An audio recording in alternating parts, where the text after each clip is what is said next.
When I learned to ride and got my license for a motorcycle back in the 70s, I was told to be very careful with the front brake.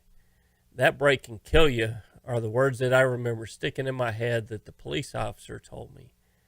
And now we know that the majority of our stopping power comes from the front brake, and we teach students to properly use the front brake on a motorcycle to get it to a stop. Well, there's another change in thought happening in motorcycling right now that will have as big an impact on how we ride a motorcycle and how we train others to ride. And this week on MCrider, let's talk about it.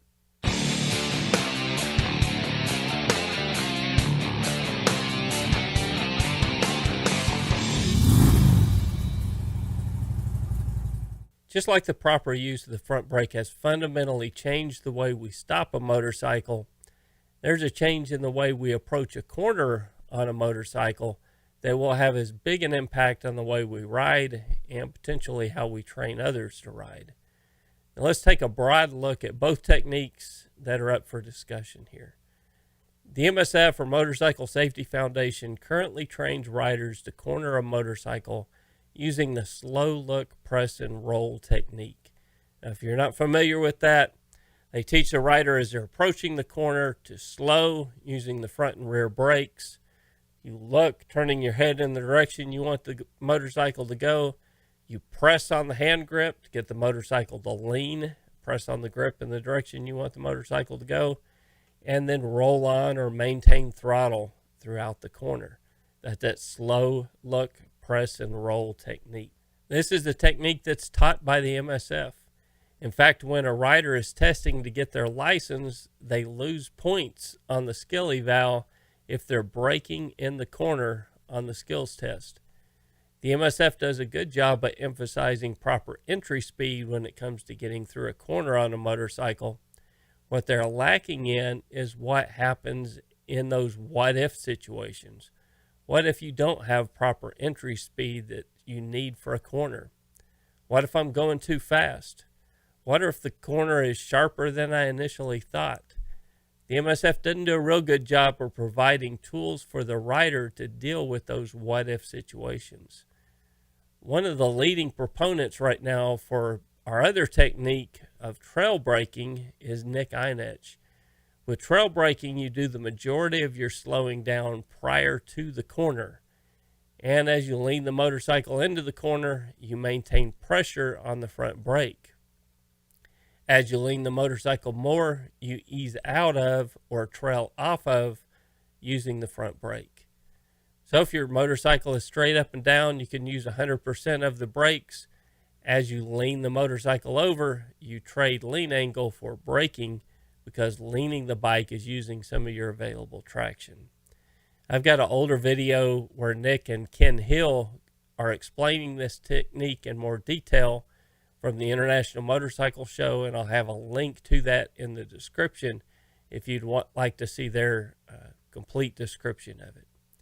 There are a few benefits to using trail braking. First, it gets you into and out of a corner slightly quicker than the slow look, press, and roll technique. And this isn't so you can be a track star, but it slightly reduces the risk of being rear-ended going into a corner.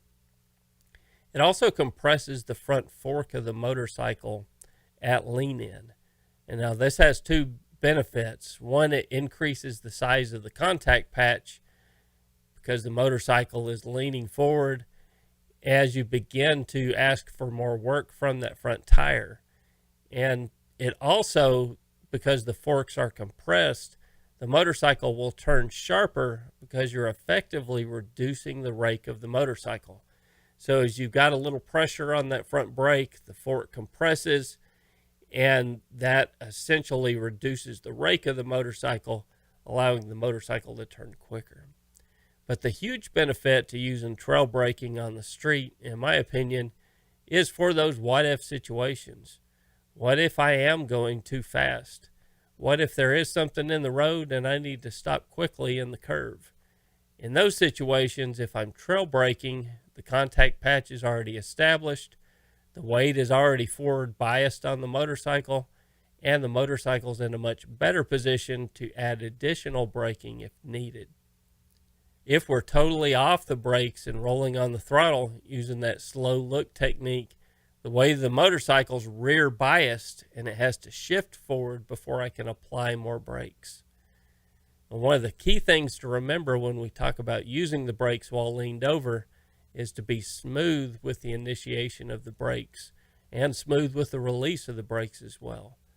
The brake is not an on-off switch. It's more like a volume knob on a stereo that has infinite levels that you can adjust it to. Because a motorcycle tire is great at handling a lot of load, it's not real good at handling an abrupt load. So we have to be smooth in the application of the brakes, especially when the motorcycle's leaned over. So which technique is correct? Well, that's an interesting question, and I'm sure that a lot of instructors will have a variety of opinions on the subject. I got the chance to talk to Nick after his presentation at the IMS, and Nick said something that I thought was interesting. I asked him about teaching this to a brand new rider and his opinion on that, or if this was more of an advanced level technique.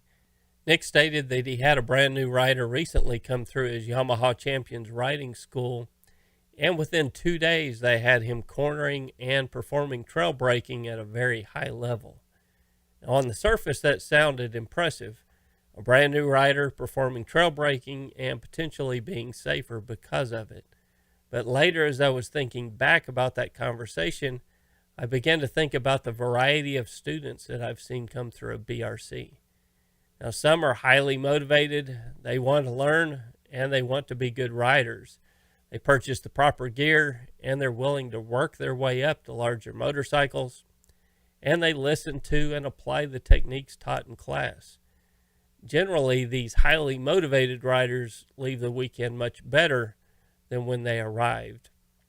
And I'd venture to say that the rider that Nick taught and teaches for the most part are these highly motivated riders.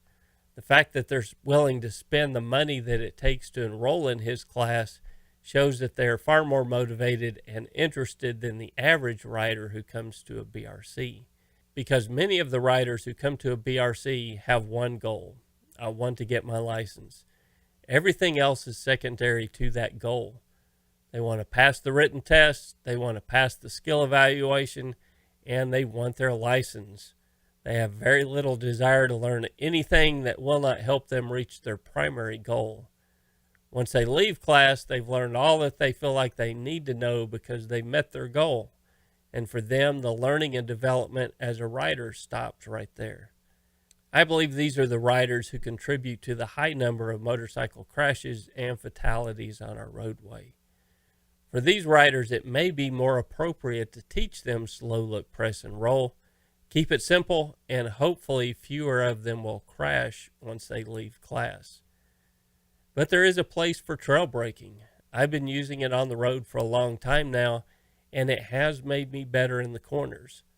I have more confidence cornering and more confidence that I have a motorcycle in a better position if I need to come to a stop once I'm in the corner. So what do you think? Is the technique for cornering a motorcycle evolving, just like our technique for stopping did several years ago? Is the slow look, press, and roll technique safer and easier to learn, or is there room for both techniques in the tool belt of street riders? I'd love to hear from trainers and advanced motorcycle enthusiasts on their thoughts on the subject. We'll be having a discussion on the forums, and you can get access to the forums at MCrider.com/support. So I'd love to hear your thoughts and ideas on this subject. And until next week, guys, this is Ken with MC Rider, and I'll see you on the road.